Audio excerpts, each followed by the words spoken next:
Dernière demeure des rois de France, la basilique Saint-Denis abrite les tombeaux de 42 souverains et 32 reines. Mais cette asymétrie numérique cache une réalité plus profonde. Aucune femme n'a jamais régné sur la France. Derrière les pierres sculptées et les gisants dorés se dessine l'histoire méconnue d'une monarchie qui s'est construite sur l'exclusion systématique des femmes du pouvoir suprême.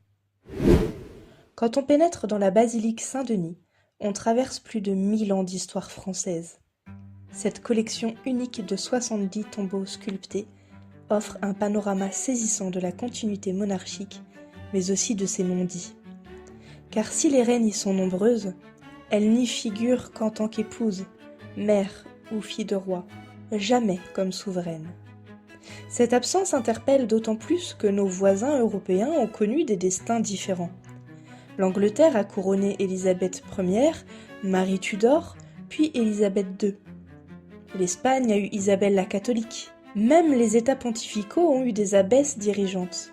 Pourquoi alors la France s'est-elle distinguée par cette exclusion absolue ?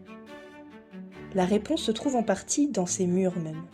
Saint-Denis n'est pas qu'une nécropole, c'est le laboratoire où s'est forgée une conception sacrée et masculine du pouvoir royal, alliance inédite entre trône et autel qui a façonné l'identité politique française. Au 7e siècle, Dagobert Ier casse la tradition en choisissant Saint-Denis comme lieu de sépulture, devenant le tout premier roi enterré en ce lieu. Ce choix n'est pas anecdotique. À l'époque, le lieu-dit de Saint-Denis regroupe l'église érigée par Geneviève, un monastère bénédictin fondé vers 630 et une communauté monastique déjà influente. En liant sa dynastie au culte du saint martyr, Dagobert inaugure une révolution dans la conception du pouvoir royal. Saint-Denis, en abritant le panthéon de la première dynastie, devient le premier sanctuaire carolingien. Plus qu'un choix personnel, c'est la naissance d'une légitimité nouvelle. Le roi tire désormais sa force non plus seulement de la guerre ou de l'hérédité, mais de sa proximité avec le divin. Le tombeau de Dagobert, construit 6 siècles après sa mort avec des dimensions exceptionnelles, témoigne de cette sacralisation posthume. Les moines du XIIIe siècle, en érigeant ce monument grandiose, fixent dans la pierre une légende dorée qui fait du roi mérovingien le fondateur mythique de leur abbaye. Peu importe que cette information soit pure invention, un mensonge selon les historiens contemporains, ce qui compte, c'est la fabrication d'une généalogie sacrée. Cette alliance entre monarchie et monastère établit un précédent durable. Le roi devient le protecteur attitré de l'abbaye, les moines deviennent les gardiens de la mémoire royale.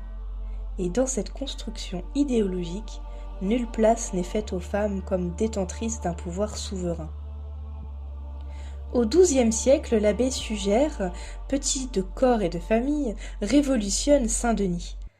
Sa reconstruction de la basilique devient le berceau de l'art gothique et inaugure la place centrale faite à la lumière divine dans les édifices religieux. Mais au-delà de l'innovation architecturale, Suger théorise une conception du pouvoir royal qui marquera durablement la France. Conseiller de Louis VI puis régent du royaume sous Louis VII parti en croisade, il incarne l'alliance parfaite entre pouvoir temporel et spirituel. Dans ses écrits, il développe une théologie politique qui fait du roi le lieutenant de Dieu sur terre, détenteur d'un pouvoir sacré inaliénable. Cette vision, nourrie par la tradition augustinienne et les pères de l'Église, imprègne durablement la conception française de la royauté. Les plus de 70 statues gisantes et priantes que nous voyons aujourd'hui témoignent de cette mise en scène du pouvoir. Dans la nef transformée par l'abbé, chaque gisant raconte la continuité dynastique. Chaque statue priante affirme la piété royale. L'iconographie funéraire devient un discours politique. Elle montre des rois en majesté, des reines en prière, fixant dans le marbre une hiérarchie des genres qui se prétend éternelle. Le roi tire sa légitimité de Dieu, mais aussi de sa virilité, comprise comme une force physique et une autorité morale. Les femmes peuvent être saintes, elles peuvent être reines consorts, mais elles ne sauraient être souveraines. C'est dans ce contexte idéologique que se produit, au XIVe siècle, entre 1316 et 1358, l'événement qui va fixer définitivement l'exclusion des femmes du trône de France. En 1316, à la mort de Louis X, se pose pour la première fois la question de la succession féminine. Jeanne, fille du roi défunt, pourrait-elle hériter du trône ? Les grands du royaume répondent par la négative, sans invoquer alors de justification juridique particulière. Il faut attendre 1358 pour que l'exclusion trouve sa justification historique. Richard Lescot, moine chroniqueur de Saint-Denis, redécouvre opportunément dans les archives de l'abbaye un antique texte juridique, la loi salique des Francs. Cette loi, qui ne concernait à l'origine que les biens fonciers, est réinterprétée pour exclure les femmes de la succession royale.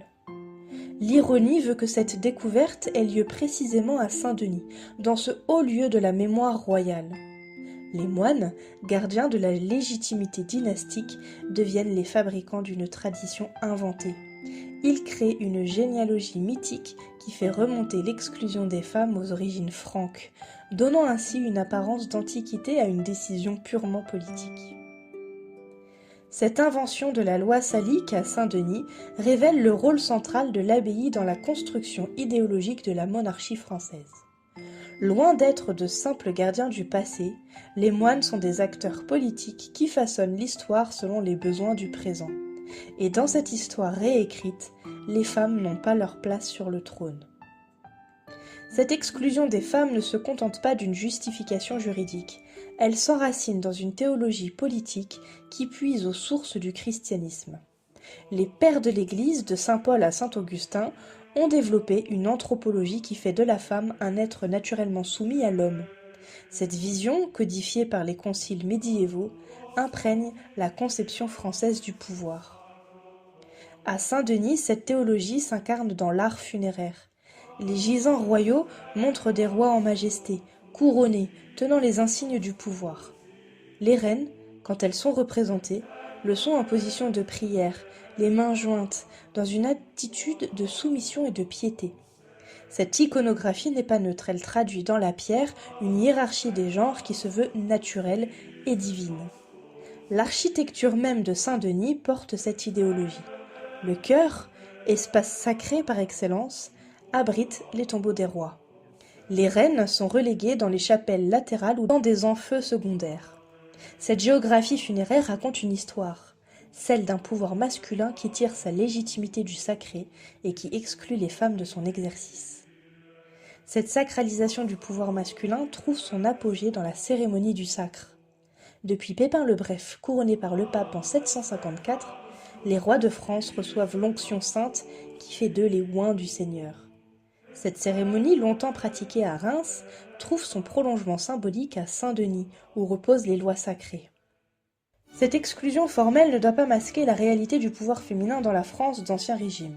Certes, aucune femme n'a porté le titre de reine régnante, mais plusieurs ont exercé un pouvoir de fait considérable. Leur tombeau, à Saint-Denis, raconte cette histoire parallèle. Anne de Bretagne incarne cette ambiguïté. Duchesse souveraine de Bretagne, elle négocie d'égal à égal avec les rois de France. Ces deux mariages, avec Charles VIII puis Louis XII, sont des alliances stratégiques qui préservent l'autonomie bretonne. Son tombeau à Saint-Denis, réalisé par Pierre de Montreuil, témoigne de cette grandeur. Anne y est représentée en majesté, couronnée, tenant les insignes ducaux. Catherine de Médicis représente un autre type de pouvoir féminin. Régente du royaume sous ses fils mineurs, elle gouverne la France pendant près de 30 ans.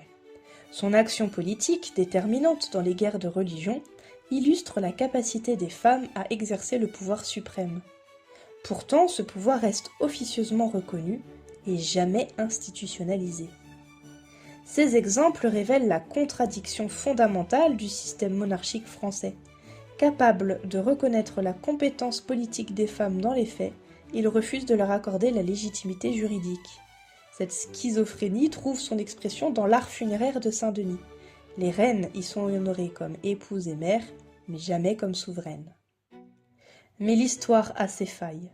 Les tombeaux vides, les gisants sans corps, les statues refaites témoignent des ruptures de l'histoire française. La Révolution, en profanant les sépultures royales, a révélé la fragilité de cette construction idéologique. En 1793, les sans-culottes ont jeté les corps royaux dans la fosse commune, démontrant que la sacralité royale n'était qu'une construction humaine. La restauration du XIXe siècle, orchestrée par Viollet-le-Duc, a reconstitué cette mémoire, mais de manière artificielle. Beaucoup de gisants ont été refaits, beaucoup de corps manquent. Cette restauration témoigne de la nostalgie d'un ordre révolu, mais aussi de la persistance de l'idéologie qu'il portait. Cette exclusion millénaire des femmes du pouvoir suprême a marqué durablement l'histoire française. De l'Ancien Régime à la République, la France a maintenu une conception masculine du pouvoir politique. Il faut attendre 1944 pour que les femmes obtiennent le droit de vote, 1974 pour qu'une femme entre au gouvernement, 1991 pour qu'une femme devienne Premier ministre. Cette longue exclusion trouve ses racines dans l'idéologie forgée à Saint-Denis. La sacralisation du pouvoir royal, l'alliance entre le trône et l'autel, la théologie politique développée par les moines de l'abbaye ont créé un modèle de pouvoir qui persiste au-delà de la monarchie. Aujourd'hui encore, les débats sur la parité politique révèlent la persistance de cette idéologie. Face à cet héritage, quelle attitude adopter ? Saint-Denis reste un haut lieu de la mémoire française, visité par des millions de touristes chaque année. Mais quelle histoire raconte-t-on ? Celle de la grandeur royale ou celle de l'exclusion des femmes ? Celle de la continuité dynastique ou celle des ruptures révolutionnaires ? La question de la patrimonialisation n'est pas neutre, elle engage une vision de l'histoire et de la société. Faut-il célébrer Saint-Denis comme symbole de la grandeur française ou le questionner comme lieu de construction d'une idéologie excluante ? Faut-il valoriser la beauté gothique ou déconstruire l'idéologie qu'elle porte ? Ces questions traversent aujourd'hui l'ensemble du patrimoine religieux français. De Notre-Dame à la Sainte-Chapelle, de Reims à Chartres, les monuments du christianisme français portent cette même ambiguïté. Ils témoignent d'une civilisation brillante. Ils véhiculent aussi une idéologie de domination masculine. La basilique Saint-Denis nous offre ainsi une leçon d'histoire inédite. Derrière la beauté gothique et la grandeur funéraire, elle révèle les mécanismes de construction d'une idéologie politique. L'exclusion des femmes du pouvoir suprême n'est pas un fait naturel, c'est une construction historique.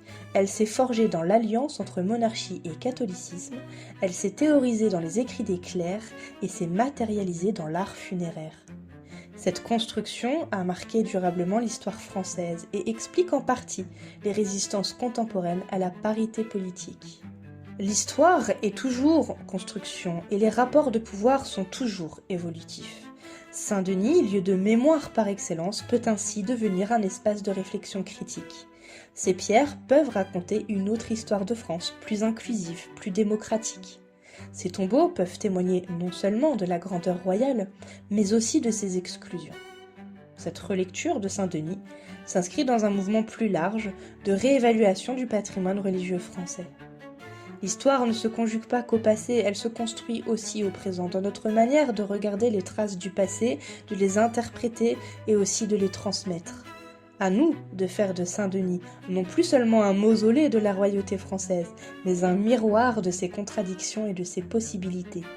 À nous de transformer ce lieu de légitimation du pouvoir masculin en espace de réflexion sur l'égalité des sexes.